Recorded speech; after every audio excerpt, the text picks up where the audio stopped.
A entrevista do dia com Maria Lídia Flandoli, a análise das possíveis saídas para a crise do sistema penitenciário. Entrevista o professor titular em Sociologia da Faculdade de Filosofia, Letras e Ciências Humanas da USP, Sérgio Adorno, coordenador do Núcleo de Estudos da Violência da Universidade de São Paulo. Obrigada, professor, por estar conosco num momento como esse, em que o país está ainda chocado com a violência em várias unidades do sistema prisional do país. Que o sistema penitenciário brasileiro um descalabro em muitos lugares não é novidade para ninguém. Mas eu pergunto, o senhor se surpreendeu com essa crise aguda, com as chacinas que nós temos testemunhado?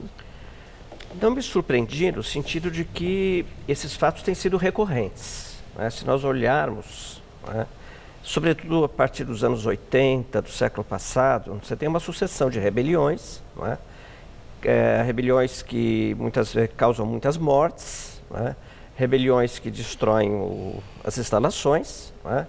E que vêm se tornando cada vez mais violentas, não é? Com essas decapitações, com esses atos que de fato agridem a consciência pública, não é? Então, eu como pesquisador da área não estranho. Agora, é claro, é muito difícil, mesmo um pesquisador, ficar completamente imune ao impacto dessas imagens, ao impacto desses acontecimentos e ao fato de que, de alguma maneira, nós estamos há anos discutindo a questão penitenciária, discutindo a questão da segurança pública e o impacto tem sido muito pequeno. Ora, nesse debate que o senhor menciona, tem sido elencadas várias causas para as crises que vem enfrentando o sistema penitenciário. E, dentre elas, é interessante que o ministro da Justiça fez uma referência que a corrupção que é a principal causa desse colapso do sistema. O senhor concorda? Olha, eu acho que a corrupção é um elemento e é um sintoma. Atribuir a causa à corrupção, de alguma maneira eu teria que dizer que várias outras instituições do país, que não necessariamente instituições da área de justiça, também enfrentam problemas similares, não é isso? A corrupção é um fenômeno que mina a autoridade interna, que destrói a confiança, não é, nas relações sociais, não é? E faz com que um elemento muito importante, sobretudo em instituições prisionais, que deveria ser a previsibilidade das ações, não ocorram, não é?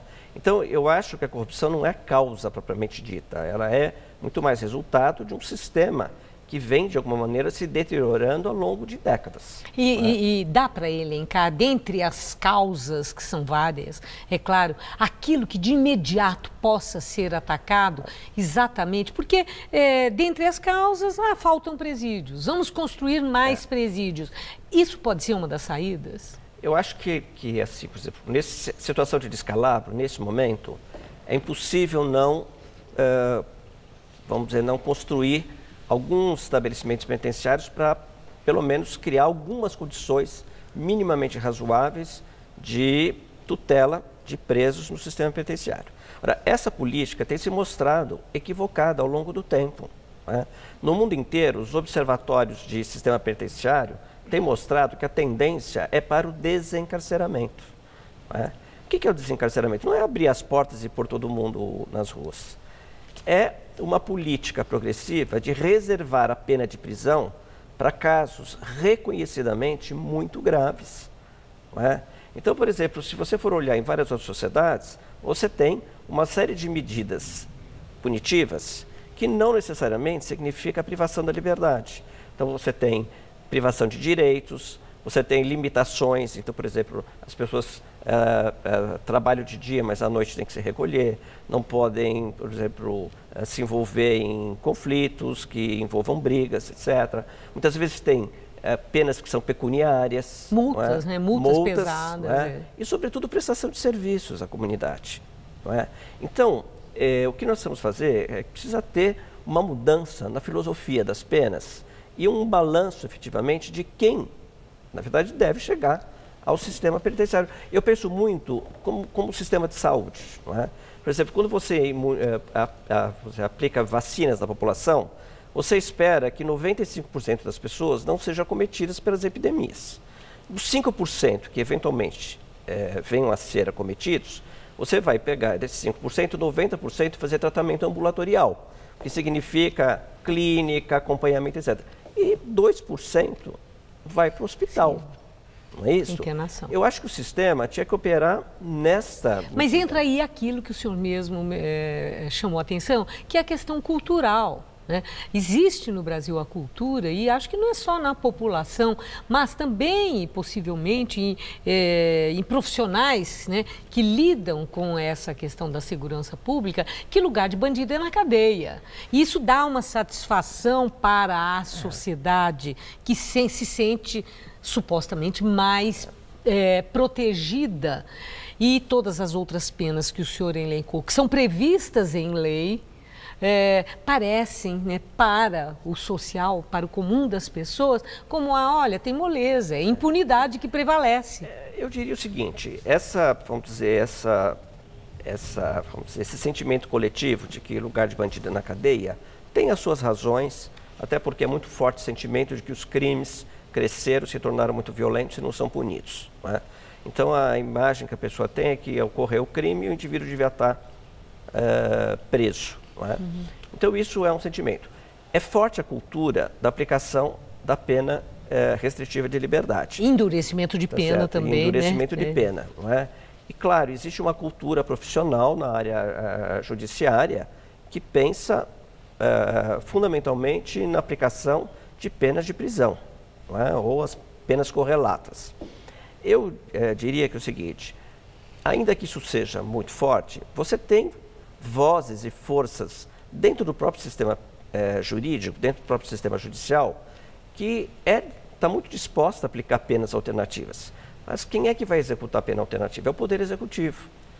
O Poder Executivo tem que ter condições e tem que ter programas e planos para fiscalizar o cumprimento das penas alternativas. Não adianta o juiz aplicar uma pena alternativa e a medida não ser aplicada. Isso desmoraliza a autoridade judicial. Então, muitos juízes sabem disso.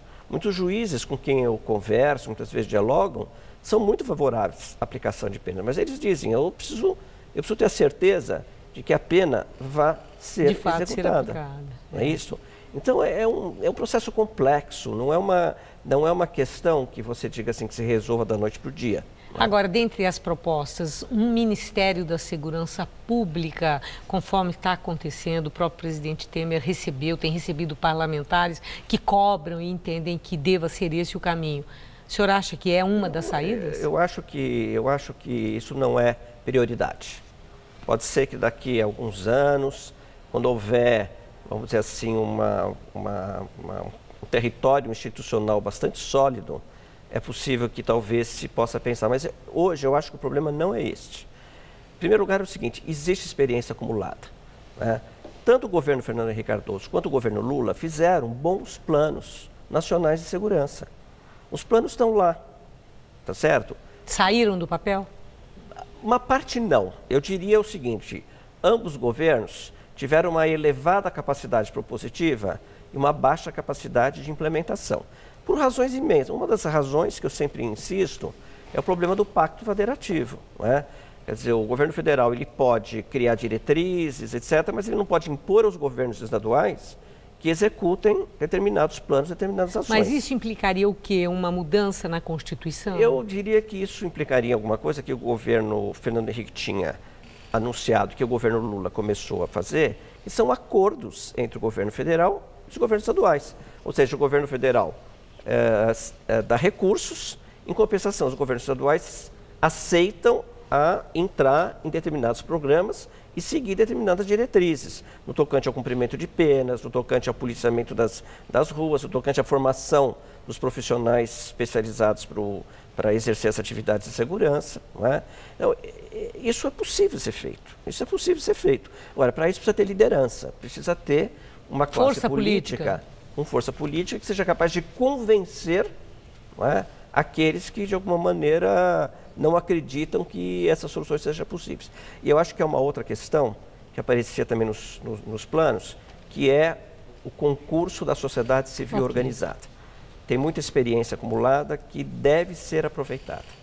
Professor, eu tenho certeza que nós vamos desdobrar e falar muito ainda sobre essas variáveis todas como possíveis saídas para esse problema crônico de tanto tempo do sistema penitenciário. Espero que o senhor volte aqui no Jornal da Gazeta. Muito obrigado. Muito obrigada por seus esclarecimentos. Uma boa noite. Uma boa noite.